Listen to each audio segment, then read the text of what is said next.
अलैकुम। भोगा खाली में यहाँ पर मौजूद मेरे सभी मोहतरम बुजुर्गों, भाइयों और हमारे बीच में यहाँ पर महागठबंधन के प्रत्याशी मौलाना सऊद आलम साहब आपके बीच में हैं।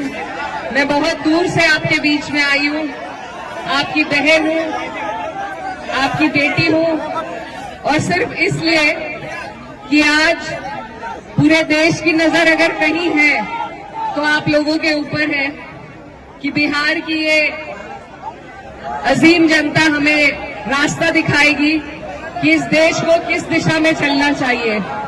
नफरत के दिशा में, बेरोजगारी और गरीबी के दिशा में, या एक उम्मीद के दिशा में।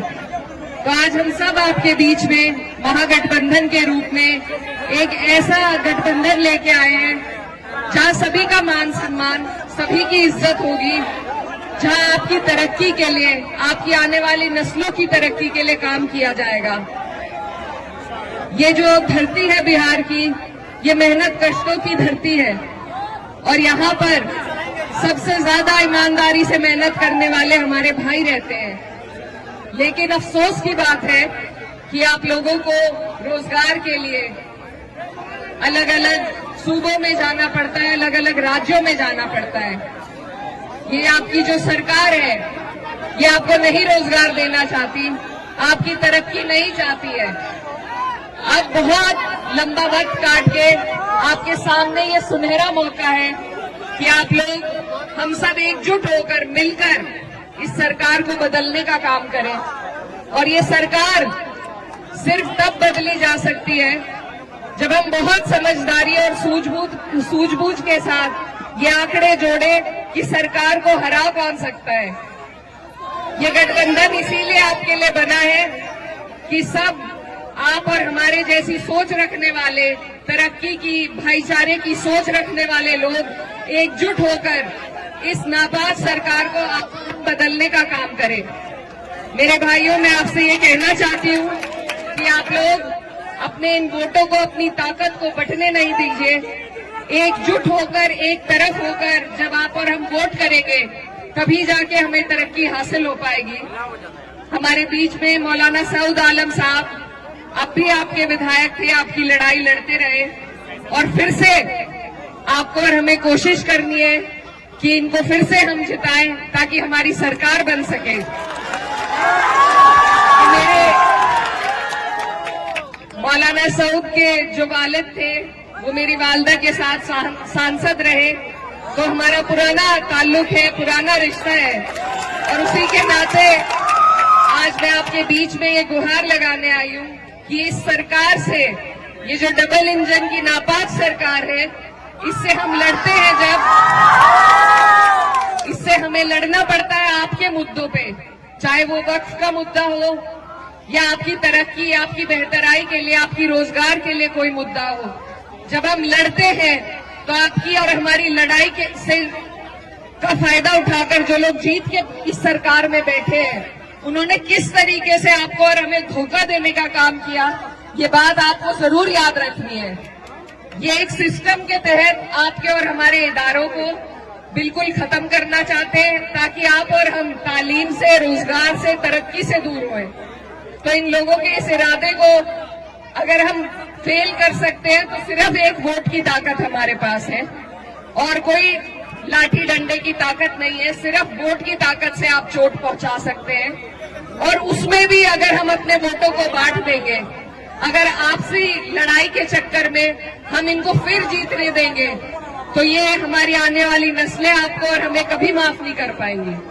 तो मैं बहुत दूर से आपके बीच में, हमारा उत्तर प्रदेश आपकी तरफ निगाहें टिकाए बैठा है कि बिहार से जो संदेश निकलेगा वो पूरे देश भर में सरकार को बदलने का काम करेगा। तो मेरे भाइयों, आपसे मेरी यही गुजारिश है बार बार कि सभी लोग, माननीय अखिलेश यादव जी, राहुल गांधी जी, तेजस्वी यादव जी, सभी लोग कोशिश कर रहे हैं, आपके बीच में आ रहे हैं। इस बार आपके पास मौका है। अगर इस बार मायूस हो गए तो फिर लंबा मौका हाथ से चला जाएगा।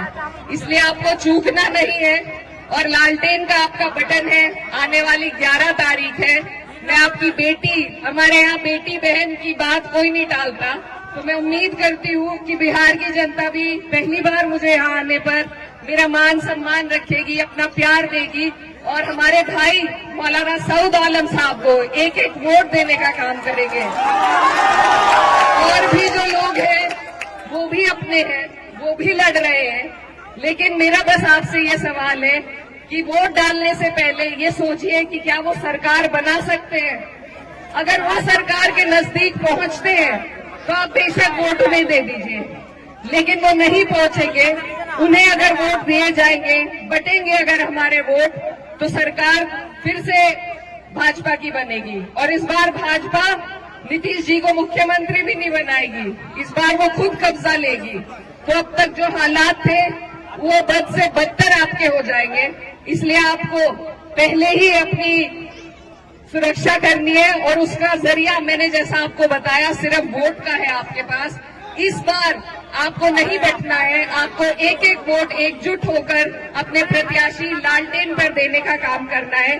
तो इन्हीं बातों के साथ मैं उम्मीद करती हूँ कि बोआखाली की ये जनता, ये गयूर आवाम सही फैसला लेगी, लालटेन का बटन दबाएगी और मौलाना सऊद साहब को यहाँ से जिताने का फिर से काम करेगी। आप सब यहाँ मेरी बात सुनने के लिए इकट्ठा हुए, यहाँ पर दूर दूर से लोग आए, मैं आपका तहे दिल से शुक्रिया अदा करती हूँ।